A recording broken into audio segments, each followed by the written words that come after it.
John Hopkins.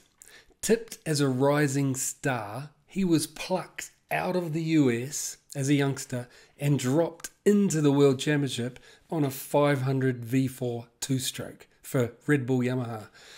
You've got to have some serious natural ability to survive that, let alone thrive. And thrive he did. He rode well into the MotoGP four-stroke era and then on to Superbikes. What was John's best race of his career? Let's hear it from the man himself.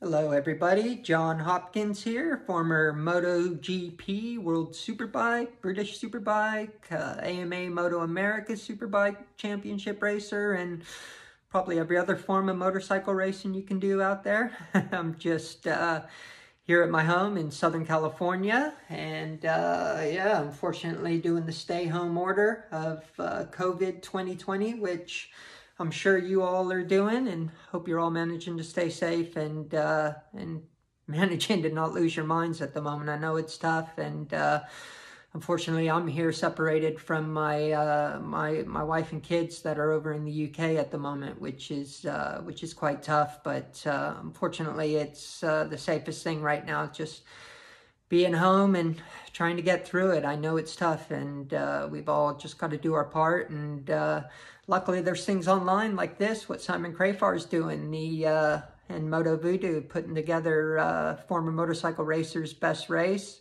I've seen a lot of the videos so far, and there's a lot of people I looked up to and had a lot of inspiration to growing up, you know, so to see them talking about their best race is, it's been really cool, and it was a huge honor, you know, when Simon asked me to do it. He's been asking me for a little while to do it. I'm sorry, Simon. Unfortunately, I haven't been able to get around to it yet. We've been actually really busy. My partner, Eaton, the owner of the American Racing Moto2 MotoGP racing team. You know, I started working for a rider coach for the team.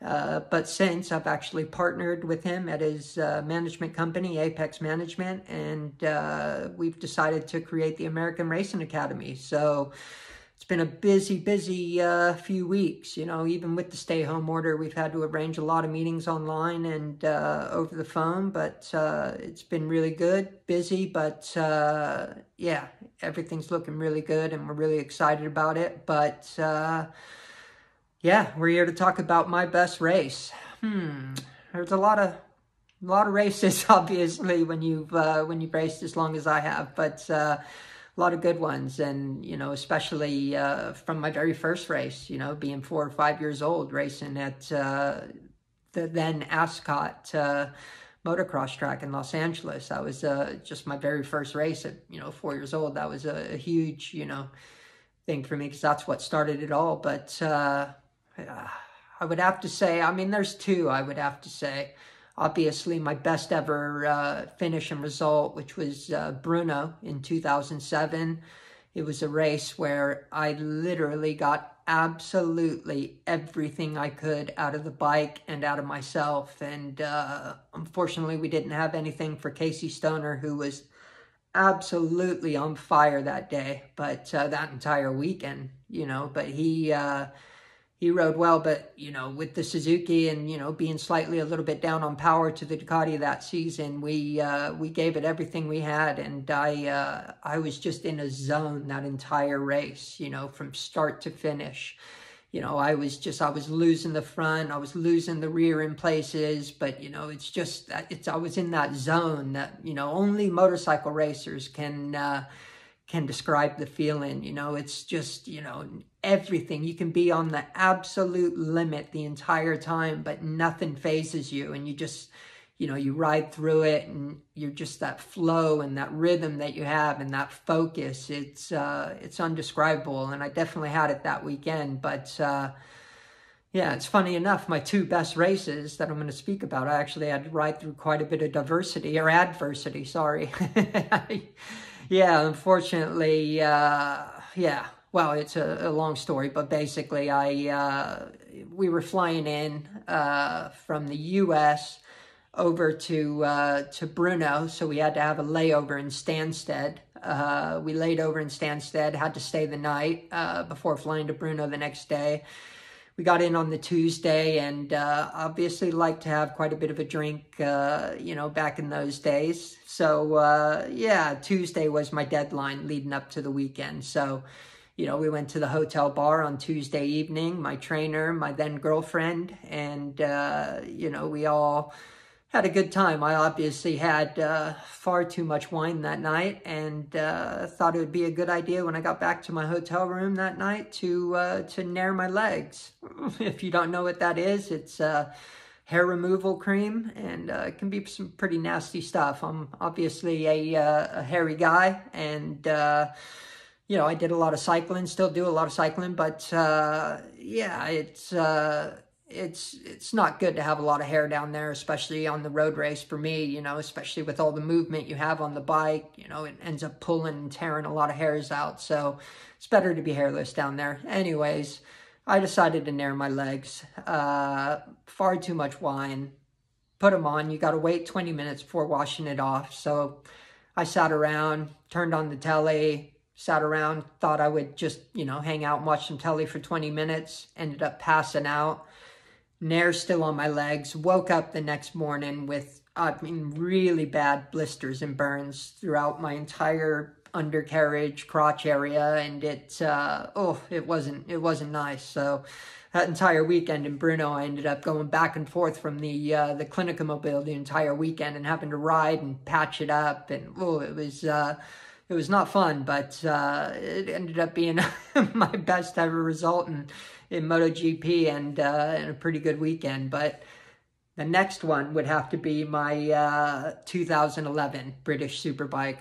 That was the final showdown at Brands Hatch, was the all-time greatest race. And unfortunately I didn't come out victorious in it, but just to be a part of such a last lap, last corner to the line, championship battle, winner take all event was amazing.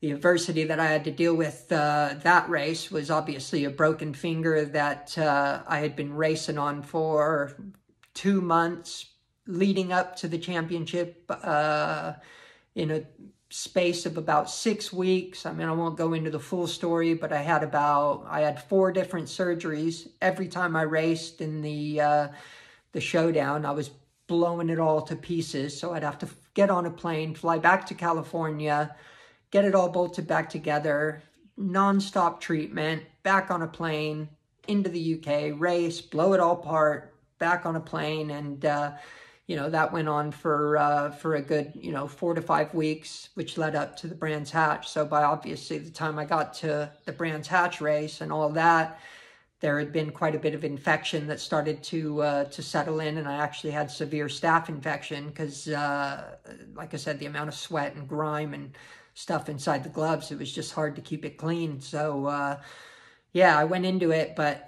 to be honest, I don't think that had any effect on the race itself, and I don't think it would have really changed the end result. In the second race, that's a triple header that weekend. In the second race, I ended up having a mechanical, which was just weird, kind of a strange, deal. It was nobody's fault.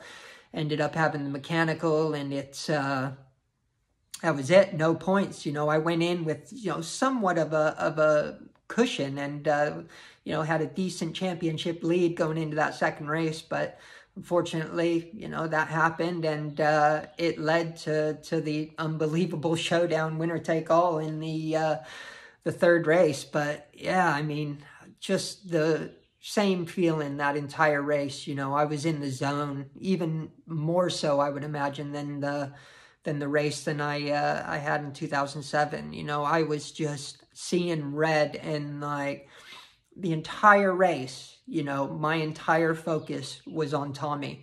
That was my only focus, was just trying to finish ahead of him. Whoever finished ahead of each other was going to be victorious, not only, for the race, but in the championship. So, Shane Byrne, he ended up having a good race. He ended up clearing out and, ended up he ended up winning the race and you know, had quite a few seconds on us. But like I said, my entire focus was on Tommy. You know, we got off the line and, you know, we had a good, you know, scrap at the beginning of the race. You know, I was ahead of him, he was ahead of me.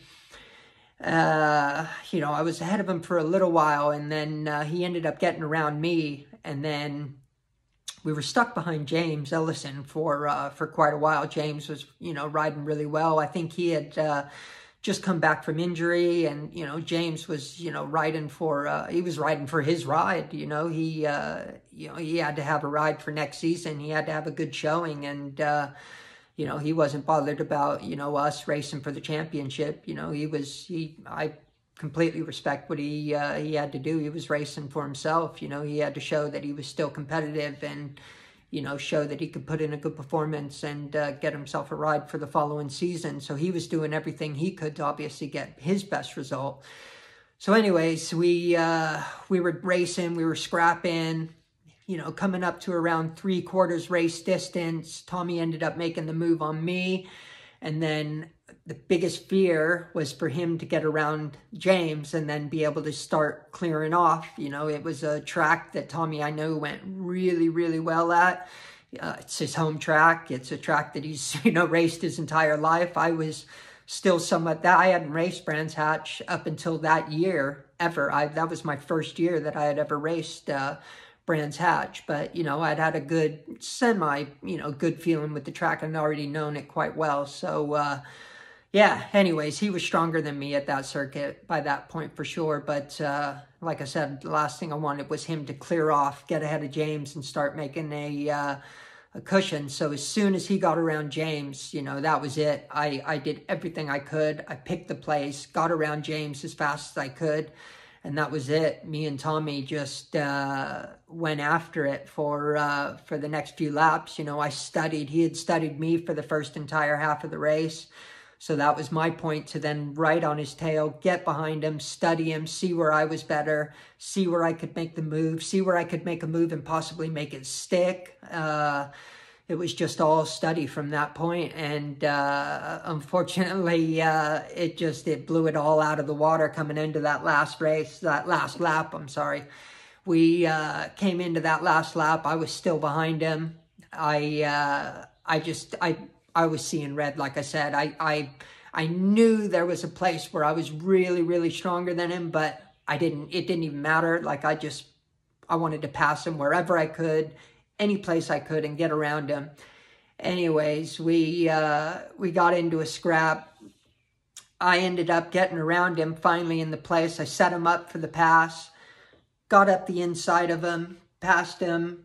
Sure enough, he came right back by me in the next corner. He went a little bit wide. I got around him, and I mean, we were passing each other in places where you don't even normally pass, you know, at Brands Hatch. And anyways, he ended up getting around me for the final time.